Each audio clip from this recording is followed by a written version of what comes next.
All right, we're back at Dave Fisher's Powerhouse with Milos, and he's got something on his mind, and we're gonna find out what it is right now. Well, you see, I'm a huge fan of Jay, and I'm friends with Matt Porter. And I just recently saw the debate about pre-workouts, and I'm very grateful they mentioned me and they talk about me inventing this intra-workout supplementation. So I would like once and for all to clarify what is really my hyperemia advantage theory. Why do I do specific supplementation for the workout? Because I get a lot of hate on Instagram, and they say like this is nonsense and you didn't invent it and so on. So I'm going to tell you, first of all, my hyperemia advantage doesn't come from me; it comes from my father, who was a doctor of science of neuropsychiatry, brilliant man, who didn't know much about bodybuilding, but he told me some logic that I couldn't really ignore. So he would explain me exactly like this: son, you have like 5-6 liters of blood, man and woman, maybe 5 liters. They're circulating around your body, and it's maybe 10-12% in your muscles when you're inactive. But when you start being active and contract these muscles, more blood comes to help that movement, that strength event or whatever athletic event. So in anaerobic type of training, like weightlifting, 60, 65, 70% of actually blood goes in the exact muscle that you're working. That's that increased blood flow to the muscle, hyperemia, that occurs only during a training, not anytime else. There's no way that ever this kind of blood is going to be into your muscles. So he told me, because back in the day there was no pre-workout supplementation, intra-workout supplementation. He told me, does it make sense maybe that you saturate the blood, okay, prepare the blood with exact anabolic, anti-catabolic, fat burning, or whatever beneficial nutrients that you, in a pre-digested form, very important, so it doesn't have to go through digestion and digestive tract, GI. So you preload, pretty much everything that you want to deliver. And he was explaining it's like flying the airplane from Europe to America, right? If it's no passengers, what's the point of flying?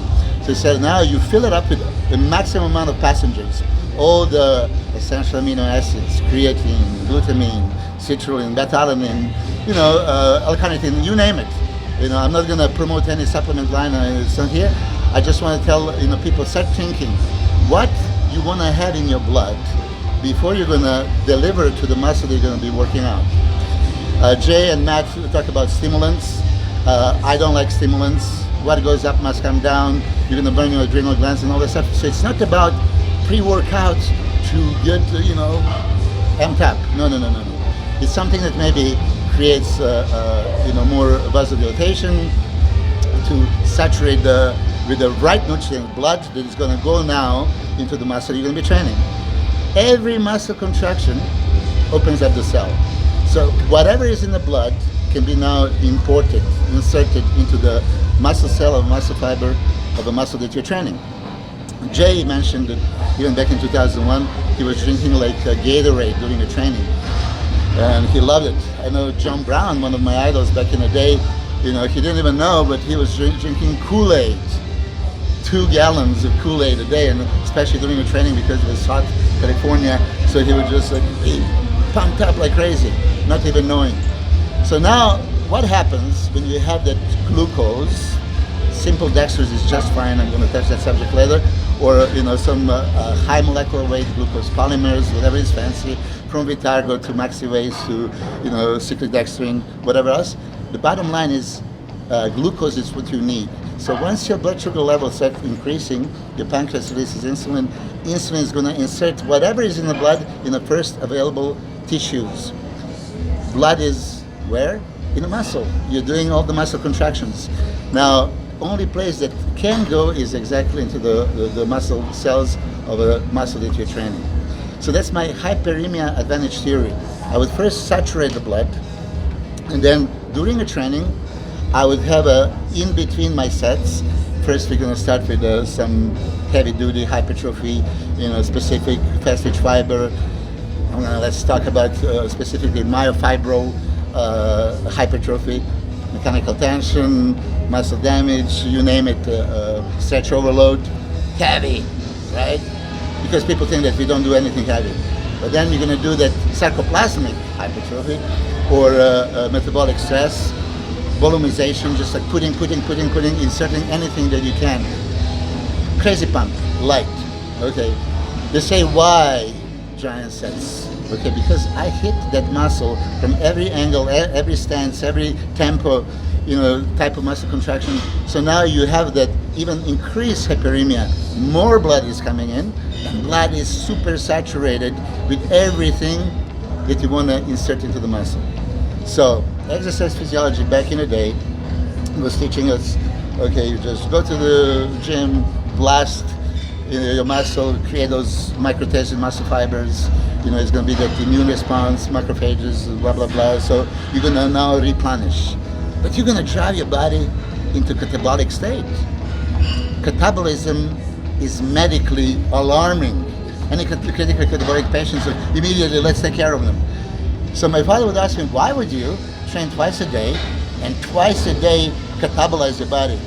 Don't you want to build, anabolize? So back in the day, when you're a teenager, you don't want to really listen to your father, even though he's a brilliant man and most educated. But he says, I can't teach you anything. I can just make you think, like Socrates, right? And it made me think, like, man, no. But I'm going to do it like I read in magazines. I'm not going to do this. So I didn't.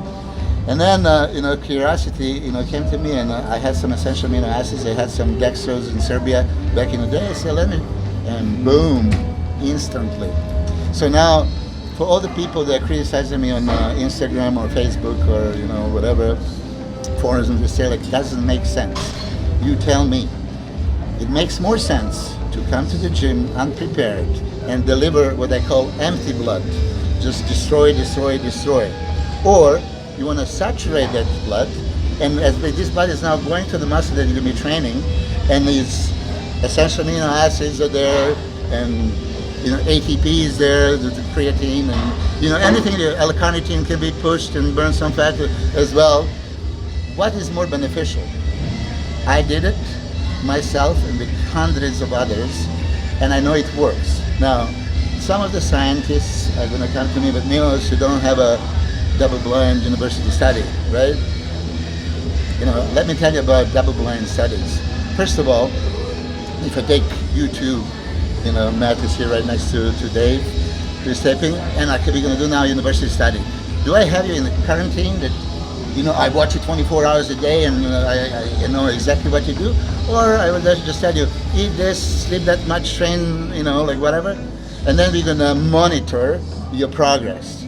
And what people don't realize, there are grams, but then there's milligrams, 1,000 part, or micrograms, million part, or nanograms or picograms or whatever else, you're going, and so they're going to go on the least level that they can show something on the chart, like, whoa, mTOR pathway, anabolism, this is great, and it's really doing this.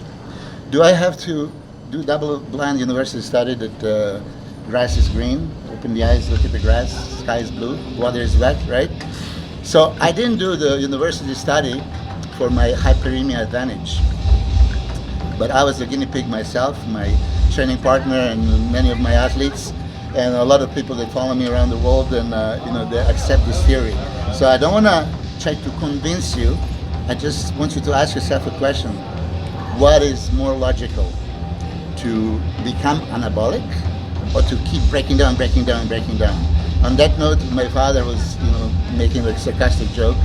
He says, okay, son, why don't you take the sledgehammer, let us break your room, and then we can rebuild it. And then as soon as you rebuild it, break it again, and then we're going to rebuild it again and again. So he says, like, do you understand that it's like a certain amount of recyclings that can happen?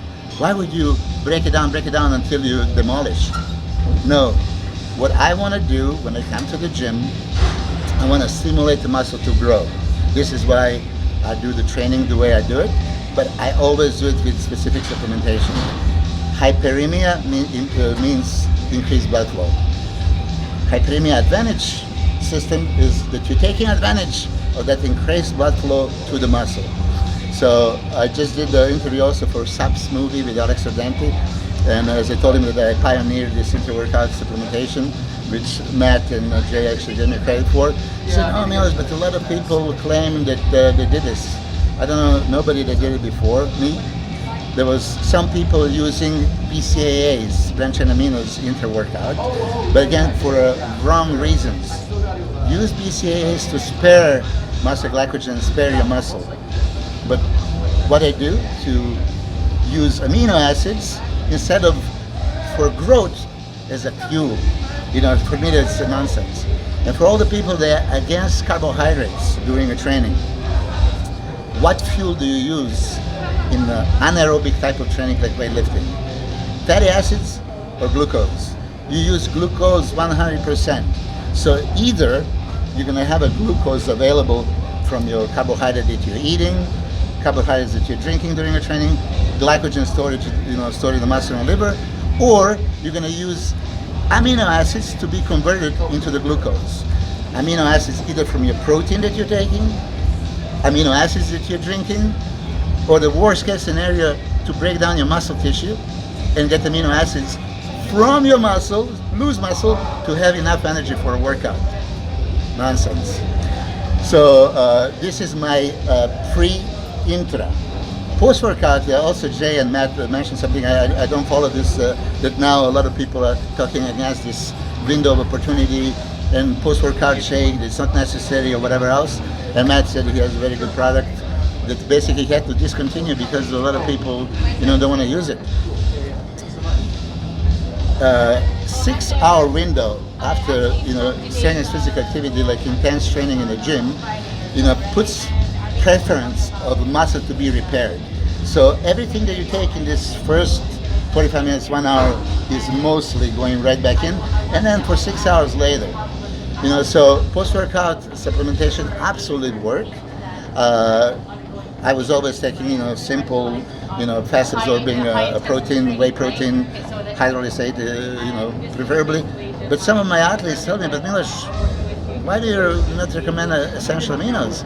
I said, look, yeah, I do. But essential aminos are quite expensive and you're going to use them in pre and intra.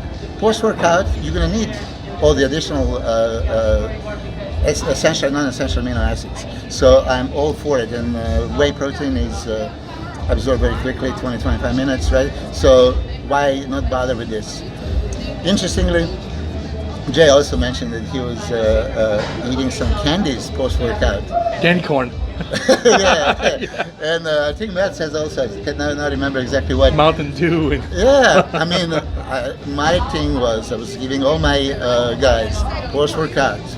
Now it's time, you enjoy the carbs. Don't drink the carbs. Why would you drink the carbs? Enjoy them, eat it.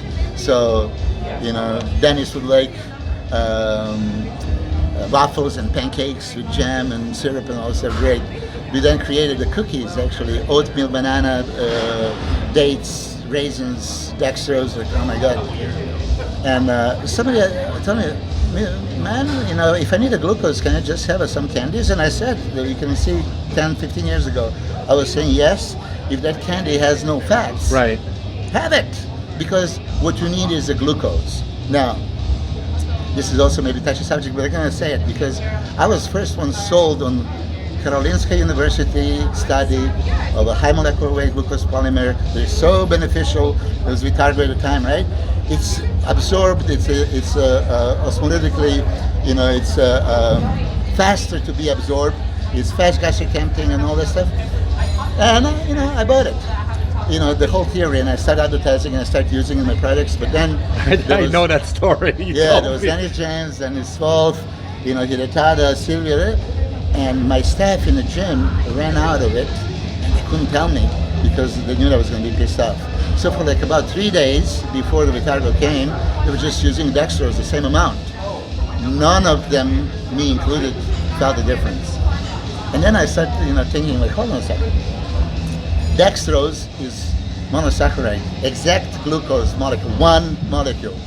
So if I'm looking for that one molecule from simple dextrose, is cheap as hell, right? Why would I now, to get the same dextrose, buy this so expensive glucose polymer? Because I'm gonna buy that theory that, okay, it's for whatever reason more beneficial, faster. Marketing. It can't be faster. How can you, if it breaks down to the monosaccharide, how can polysaccharide be broken down and be faster than monosaccharide? So I would tell people, yes, save the money. You can have a simple dextrose. There's no problem with it. and my staff actually in the Colosseum gym accidentally proved it to me. I would probably be still sold on it. So that's my hyperemia advantage theory, and I'm not going to tell you follow it blindly. Just think about it. Does it make sense? And if you really want to know, how about trying it? Right?